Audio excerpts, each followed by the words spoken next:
गंगा तीरावर गावात महापूर तिथेच ते गुरु बाळू मायाचं हो मंदिर विठू आणि रुखमाई जसं बाप आणि आई फुले महाराजांची पाठी होती हो पुण्याई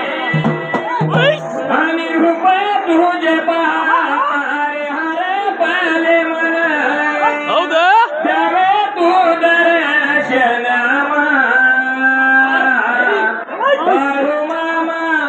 बाळू मामा देवा बाळू मामा तुझ्या पायाशी कोणी